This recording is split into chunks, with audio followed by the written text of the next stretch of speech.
Economista y MBA, ha desarrollado su trabajo entre España y Francia en varias multinacionales tan conocidas como E.ON, Endesa, Xerox y Coopers & Lybrand. Apasionada por el medio ambiente y la sostenibilidad, estudió ciencias ambientales y tiene un máster en transformación social competitiva. Fue asesora especial en estos ámbitos de la delegación española en la OCDE durante 3 años. Más tarde cofundó y dirigió una empresa de eficiencia energética. Es Business Angel desde 2017, tanto individualmente como a través de grupos de inversión. Su trayectoria en esta área le ha llevado a ser la cofundadora y desde 2022 presidenta de Women Angels for STEAM, un grupo de 170 mujeres Business Angels que apoyan a startups lideradas por mujeres enfocadas en proyectos STEAM. Recientemente ha sido nombrada presidenta de AEBAN, Asociación Española de Business Angels Network, y miembro del Consejo EBAN, Asociación Europea de Business Angels. En Personas que Suman, tenemos el placer de hablar con Marta Huidobro. Tenemos a Marta en nuestras oficinas para hacer este podcast en NISA. Muchas gracias por compartir tu tiempo con nosotros para que conozcamos un poco más lo que hacéis en AEBAN y tu papel en esta organización y también en Women for STEAM. Muchas gracias a vosotros por contar conmigo. Un placer. Muy bien, pues vamos a comenzar nuestra entrevista. Comentábamos en la introducción que cofundaste una empresa en el ámbito de la energía. ¿Cuál fue tu experiencia como emprendedora? Bueno, pues hay que ponerlo en el contexto de que yo estaba trabajando en una multinacional en Francia, en E.ON, y vimos la oportunidad de volver a Madrid, pero yo no tenía trabajo. Entonces estaba en ese momento trabajando en temas de servicios energéticos. Acababan de proclamarse obligatorias las auditorías energéticas. En Francia unos meses la escribieron la directiva un poco antes y entonces estábamos ya con ello. Y se me ocurrió que cuando iba a pasar esto en España también, y uno de mis proveedores de servicios energéticos que hacía estas auditorías energéticas había intentado ya entrar en España en otra ocasión, pues proponerles crear una filial en España entre los dos. Y bueno, eso fue lo que hicimos. Esperamos a que saliera ya la ley, que fue a principios de 2016. Y nos pusimos a ello. Debo decir que yo fui un poco naif con mi análisis del mercado porque claro, en España después de la crisis había mucha hambre de trabajo y de proyectos, y aunque nosotros teníamos un producto muy bueno, muy trabajado y muy estandarizado de esta empresa en Francia, la competencia era feroz. Y ahí digamos que no medí suficientemente bien la competencia y al cabo de 1 año y medio decidimos de dejarlo porque teníamos que poner muchos más recursos y la verdad no era seguro que fuéramos a conseguir más contratos. Así que bueno, esto sí que me sirve la verdad para entender a los emprendedores después, porque cuando te pones el gorro de emprender lo tienes que hacer absolutamente todo y eso es muy difícil. Que de los errores supongo que se aprende siempre, ¿verdad? Sí, por supuesto. Muy bien, pues de ahí pasaste luego a ser una Business Angel casi a tiempo completo. ¿Qué fue el clic que te animó a hacer esto? Bueno, debo decirte que yo llevaba ya tiempo rondando. Tenía algunos amigos españoles en Francia que se habían animado a hacerlo con grupos pues, como los del IES, etcétera, que se habían creado programas.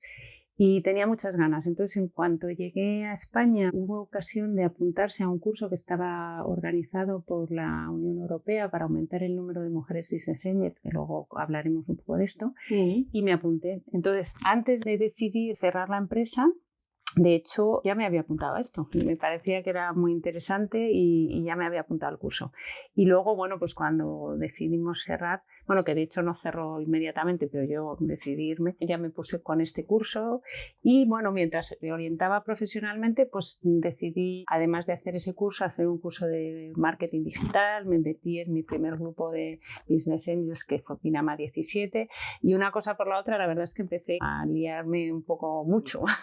Luego creamos Women Angels for STEAM a principios del 18 y ya fue un poco rodado. Luego hice otras cosas, hice el máster del que has hablado de transformación social competitiva, he hecho un curso de certificación de consejeros y he estado haciendo consultoría por mi cuenta.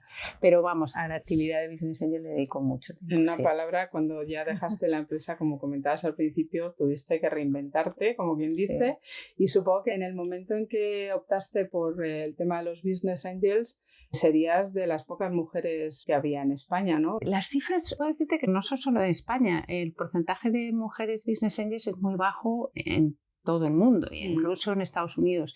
Y por eso había este curso que te comentaba, que se realizó en el IES, pero vamos, no digo promocionado por la Unión Europea. Ese se estaba dando en varios países y también se estaba dando para emprendedoras, porque las cifras eran en torno a un 8% business angels, que es muy bajo, y las inversoras también por debajo del 20%. Estas cifras han mejorado algo, pero muy poquito. De hecho, en emprendedoras se habla siempre de menos del 20% y luego comentaremos por qué. Y en Business Angels estamos hablando de un 10% a nivel europeo. En EVAR las cifras que manejamos son esas. El otro día el referente presentó el informe en el que participáis desde NISA de mujeres en el emprendimiento y las cifras que daban eran 16%.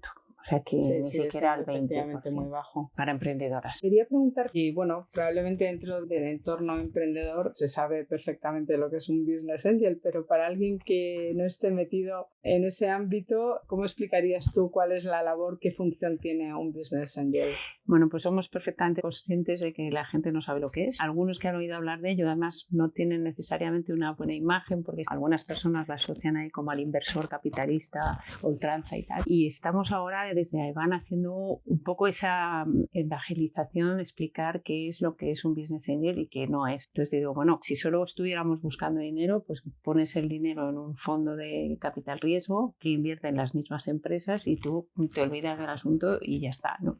Entonces, el business angel es una persona que invierte su propio dinero, bien individualmente o bien con un grupo, en empresas de muy reciente creación, en unas etapas que son muy difíciles porque siempre se pierde dinero y por tanto la financiación y la tesorería son críticas, con un equipo muy reducido. Entonces los business angels, además de esta financiación que proporcionamos a los emprendedores, les dedicamos muchísimo de nuestro tiempo, o mucho, vamos, de nuestro tiempo, compartiendo con ellos nuestra experiencia profesional, que normalmente todos tenemos ya una cierta edad cuando hacemos esta actividad, poniendo a su disposición nuestros conocimientos y sobre todo nuestros contactos, porque también ahí les ayudamos a ponerse en relación con posibles proveedores, con posibles clientes, con otros inversores, con otros emprendedores que nosotros conocemos porque hemos invertido, etcétera, y que pueden ayudarles a explicarles cómo se han financiado o cómo han resuelto este problema de desarrollo de una tecnología, de una aplicación, etcétera. O sea que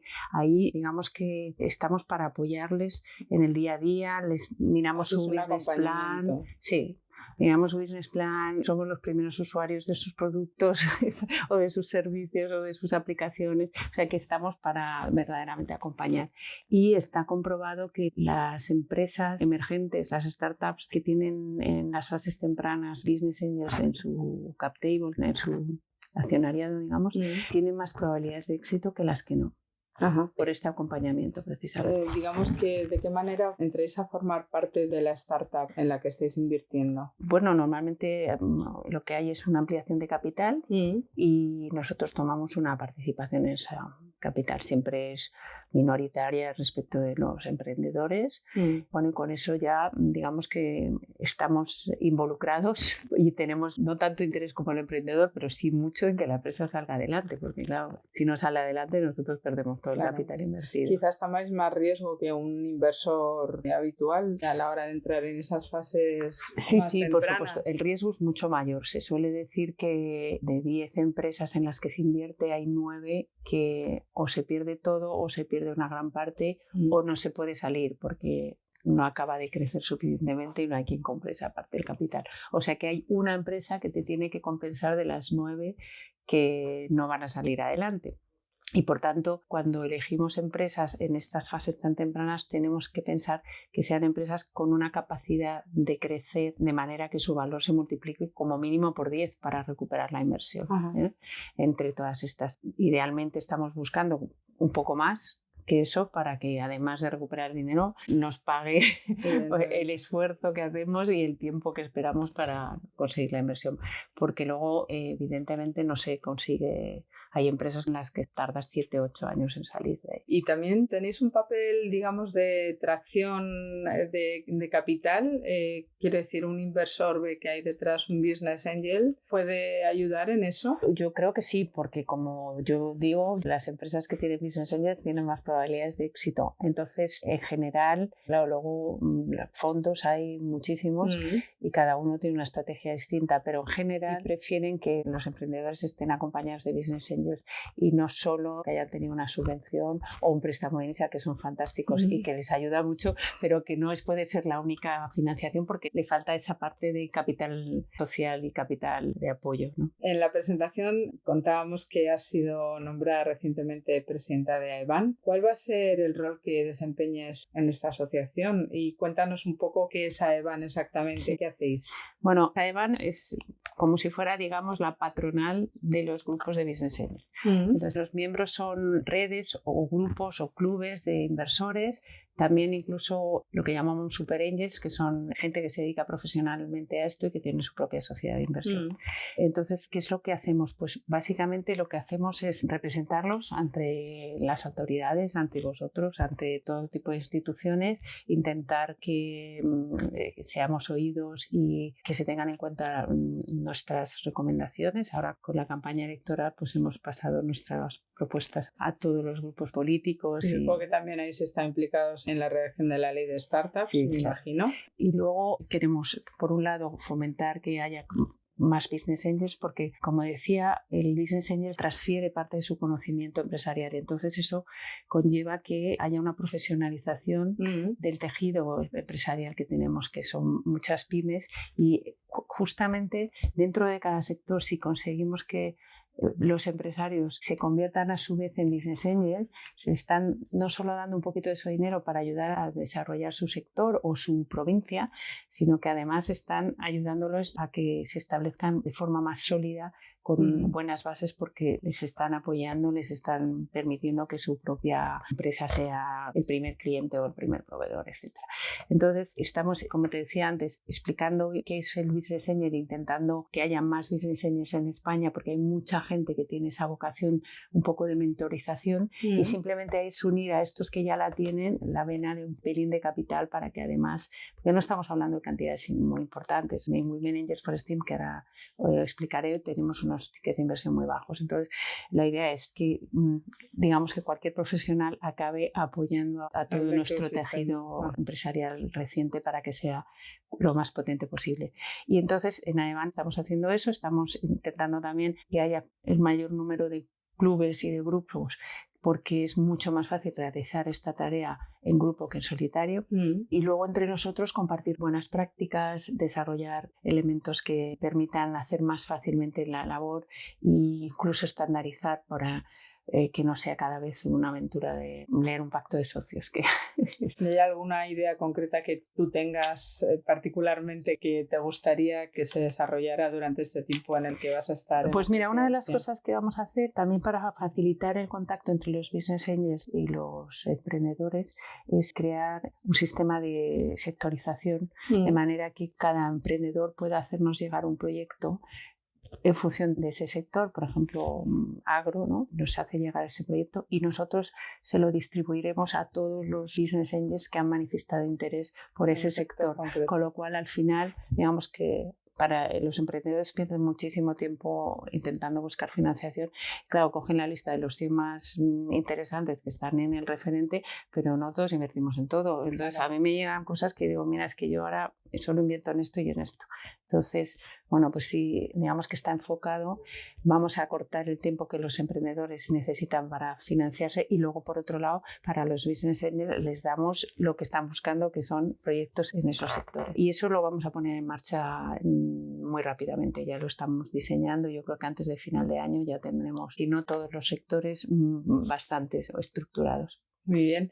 Y en referencia a las pymes a las que antes hacías mención, ¿cuál crees tú que es la carencia en el tejido empresarial español? ¿Qué carencia todavía tienen las pymes a la hora de trabajar, a la hora de desarrollar sus modelos de negocio? A ver, yo trabajo muy poco con pymes. Bueno, una startup no deja de ser una pyme, ¿no? Bueno, una startup es una pyme un poco especial porque tiene esa connotación de base tecnológica y de innovación.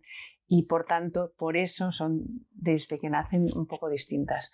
Entonces, yo lo que creo es que va a ser imprescindible que todas se conviertan en empresas con una base tecnológica, porque el futuro va por ahí. El otro día, en una charla sobre inteligencia artificial, decía el ponente, decía, yo no creo que la inteligencia artificial te vaya a quitar tu puesto de trabajo, pero creo que el señor de tu sector que sepa utilizar la inteligencia artificial te va a quitar tus clientes, porque él podrá hacer 5 veces más proyectos que tú, porque utiliza la inteligencia artificial y gana muchísimo tiempo utilizándolo. Entonces, es esa abrir la puerta a todas las nuevas tecnologías, que es abrumador, yo lo entiendo, pero es que hay que meterse, es que hay que ponerse a ello, porque si no te vas a quedar fuera, pero ya digo, no por la tecnología en sí, sino porque tus compañeros del sector lo van a estar utilizando. Van a ser más competitivos. Y la verdad es que he estado últimamente hablando, como os decía, de que es un business angel y animando a los empresarios y a los profesionales y a los autónomos a que se pongan la gorrita de business angel un poco. Y en general participo en jornadas en las que se está hablando de todo eso y tiene muy buena acogida y la gente empieza a saber bastante. O sea que yo creo que se está haciendo una labor muy buena en las federaciones empresariales, en las cámaras de comercio, etcétera, por explicar qué es esto y cómo integrarlo en sus sectores. Así que soy optimista, la verdad. Eres presidenta, que antes lo has comentado precisamente, de Women for STEAM, que es una comunidad internacional de mujeres business angels que buscan expandir la presencia empresarial liderada por mujeres en los campos de STEAM. ¿Por qué habéis decidido precisamente apostar por este campo, por el STEAM? Nosotros surgimos del curso este que te he comentado, promovido por la Unión Europea, de las mujeres que estábamos allí, que estaban repartidas entre Madrid y Barcelona. 34 nos unimos y decidimos crear esta asociación, que además fue una idea que ya tenía en mente nuestra presidenta inicial, que ahora es presidenta de honor, Regina Llopis, que es matemática y que tiene una empresa de inteligencia artificial desde hace 20 años, que luego ella está muy enfocada a estos temas. Entonces, ya, sí. Entonces, primero que vimos es que había muy pocas mujeres business angels. Y analizando, bueno, pues éramos el 8%, ya digo que esto va creciendo un poco. Analizando este problema dijimos, bueno, es que tenemos que ayudar a que haya más. Y para empezar, porque luego ya te dispersas por el mundo de los business angels, pero para empezar, una asociación que sea muy colaborativa, en la que haya gente de todo tipo, algunos que no saben nada y otros que saben mucho, y gente de todos los sectores, puede ayudar a animarse. Y luego, también para que no haya el peso de la aversión al riesgo, etcétera, vamos a hacerlo de una forma muy democrática, poniendo tickets muy pequeños. Entonces, desde el principio nosotros asumimos que las socias que se animaban a sumarse a la asociación tenían que trabajar para la asociación, porque lo hacemos todo entre nosotras, que es además la forma de aprender, vas a ver proyectos, los analizas, los haces el seguimiento, etcétera. Y luego un compromiso de inversión de un solo proyecto al año, como mínimo, puedes invertir muchos más, claro, y un ticket de 1.000 euros. Eso era una cantidad. Esos son los mínimos. Esos son los mínimos. O sea que al final es una inversión de 1.000 euros al año y la cuota son 300 euros al año, que es con lo que pagamos al contador y cosas así. Vale. Entonces, esto es muy asequible para una gran mayoría de profesionales. Eso ha permitido que nos embarquemos en esto. Una vez hicimos un análisis hace un par de años, el 75% de las mujeres que se asociaban a Women Angels for STEAM no habían hecho ninguna inversión en Angeland. Efectivamente, conseguíamos el objetivo de animar a mujeres que podían ser inversoras en bolsa o en fondos de inversión tal, pero que no habían hecho nunca este tipo de inversión. ¿Y por qué en mujeres? Bueno, pues que las cifras, y esto son cifras de este año, no que me estoy yendo hace 5 años cuando creamos Women Angels for STEAM, las mujeres reciben, siendo el 20% de las emprendedoras, reciben solo el 2% de la financiación Venture Capital. Puede haber muchas explicaciones, pero lo que está claro es que cuando hay mujeres enfrente, cuando hay mujeres entre los inversores, aumenta el triple las posibilidades de que se invierta en ese proyecto liderado por mujeres. Y por tanto tiene que haber mujeres para poder invertir en mujeres. Entonces nosotras dijimos, vamos a invertir en mujeres porque ya hay mucha gente invirtiendo en hombres. No es que a nosotros no nos interesen los proyectos de hombres, y hay muchas de nosotras que invertimos en distintos grupos que tienen otras otras filosofías de inversión, ¿eh? ¿Y por qué en STEAM? Porque desgraciadamente el número de mujeres en STEAM, en carreras tecnológicas, científicas y tal, no ha aumentado. Me parece que en los últimos 4 o 5 años, leí ayer un artículo que parece que empiezan a matricularse otra vez un poco más, pero en los últimos 20 años, 20-30 años, no solo no ha aumentado, sino que han disminuido. Y estamos en torno al 30%, pero en carreras como informática es el 18%, en teleco el 12%, o sea, es horrible. Entonces, la economía del futuro es tecnológica y científica.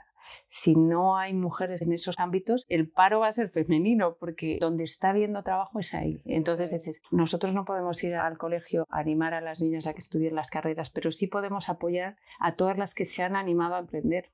Entonces, cualquier proyecto de emprendimiento femenino en esos ámbitos que son tan importantes para la economía del futuro tiene que estar apoyado. Y ahí surge nuestro interés en apoyar estos proyectos, estas emprendedoras, y además creemos que ellas crean modelos que permiten que también haya más adolescentes que tomen la decisión de elegir estas carreras y animarse a emprender, que también, según qué regiones en España, tenemos poca tradición. Un déficit grande, y precisamente te iba a preguntar qué políticas crees que deberían implementarse para que haya, pues hablabas ahora de la escuela, ¿no?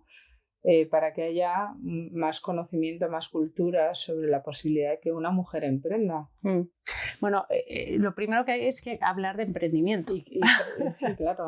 Hay que hablar de emprendimiento en el colegio. Hace poco vi una startup asturiana que se dedica a hacer como actividades extraescolares proyectos de emprendimiento en los colegios, para que ya se vayan...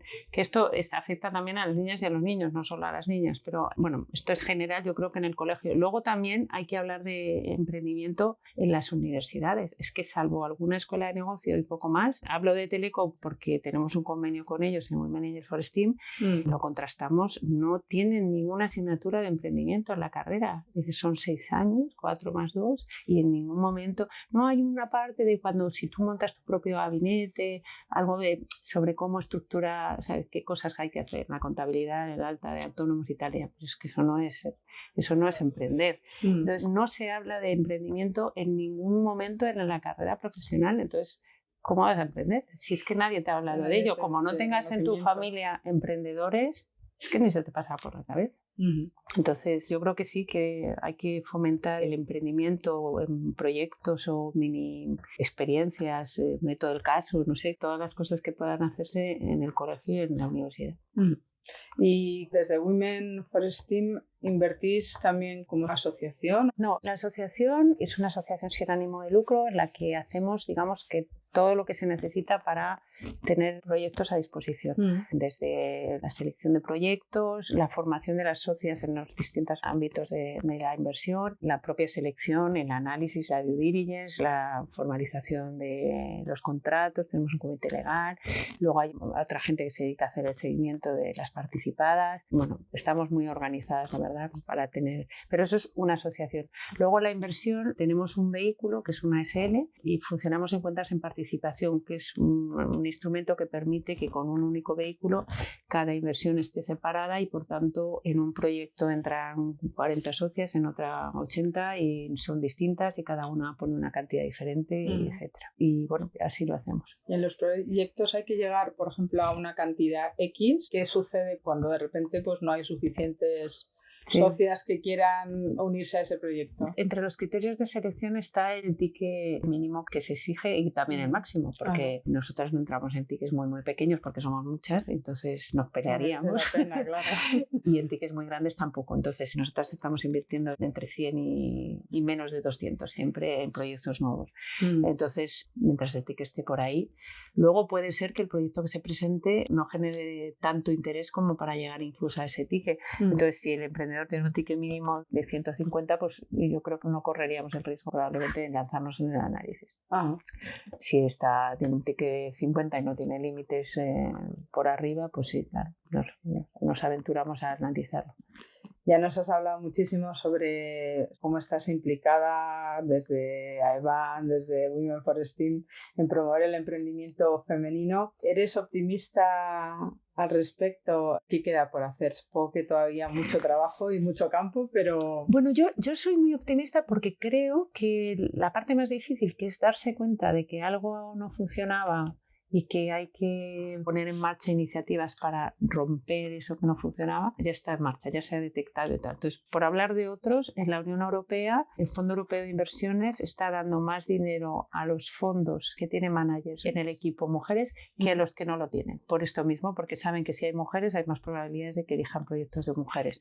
Luego hay algunas iniciativas específicas para mujeres. En ENISA tenéis mujeres digitales, ¿no? Sí. Y bueno, pues va habiendo alguna cosa. CEDETI, si no me equivoco, también tienen un Neotec para mujeres.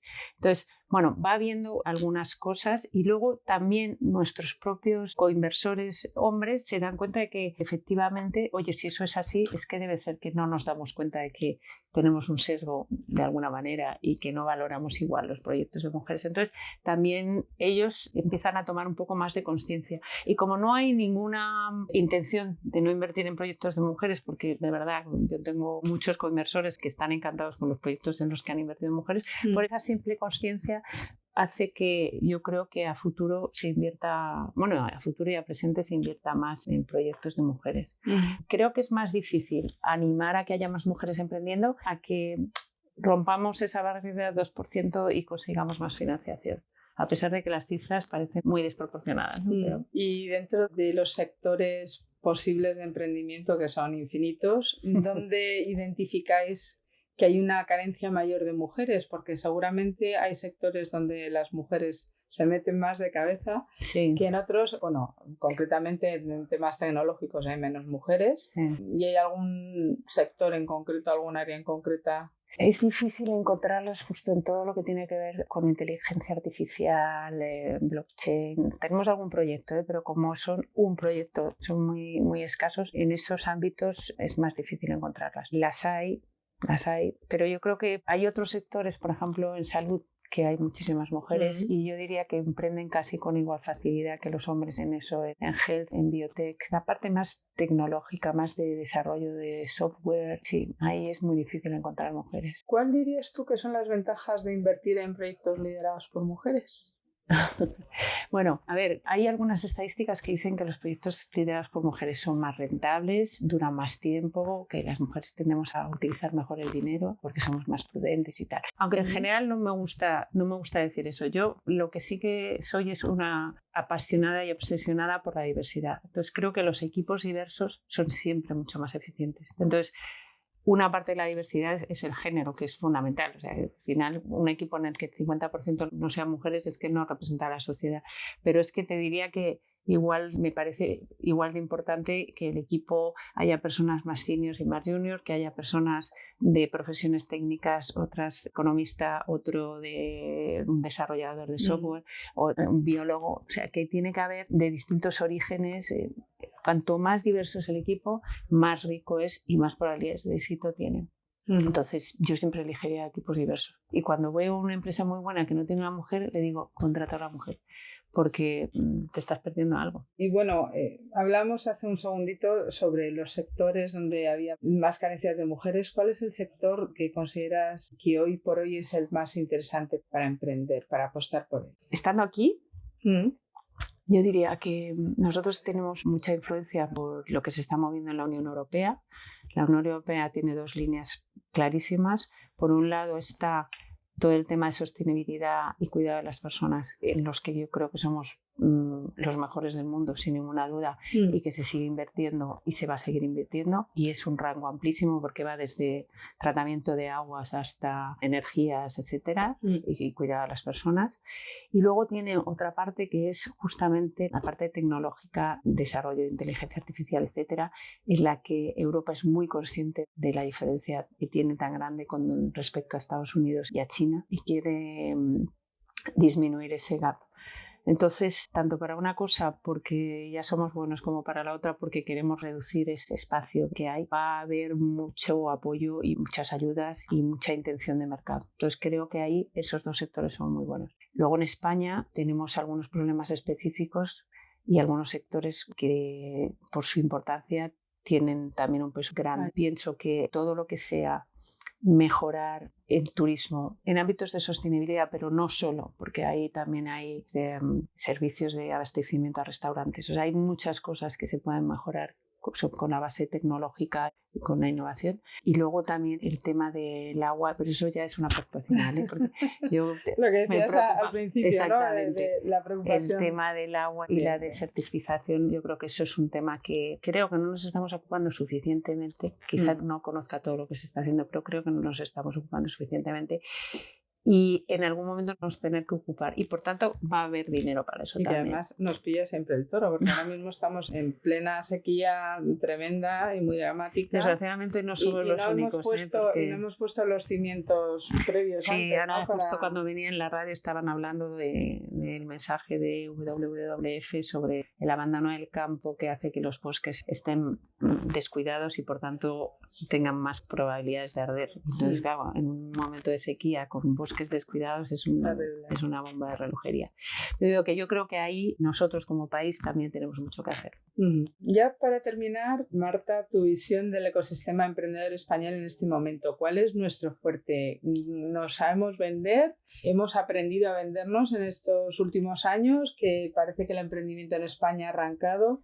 ¿Qué retos tenemos por delante? Yo creo que desde que yo me dedico a esto ha habido una dinamización espectacular y en general yo diría que se ha hecho un esfuerzo muy grande para promover el emprendimiento desde el punto, o sea, el emprendimiento en el sentido de en las universidades, los parques tecnológicos, los centros de innovación, las agencias regionales de desarrollo, incluso en los ayuntamientos, o sea, vas donde vayas.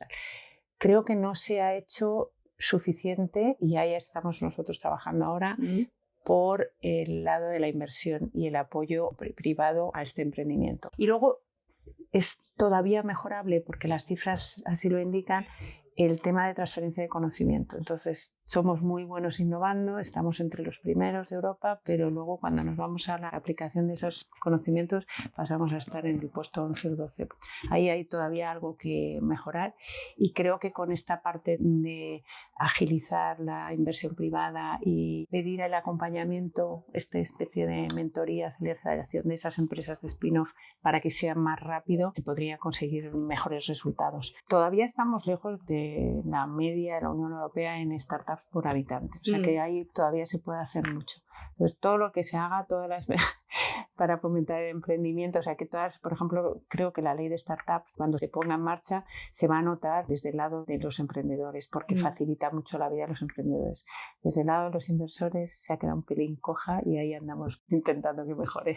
Muy bien, pues vamos a pasar, Marta, a la parte de preguntas cortitas en la que vamos a conocer un poco más a ti como figura. ¿Cuál es tu profesión, Marta? Bueno, yo soy economista y en todo el tiempo que he estado en las corporaciones, que he sido muchos años, he trabajado sobre todo en dirección financiera, control de gestión y cosas así, y desarrollo de negocio.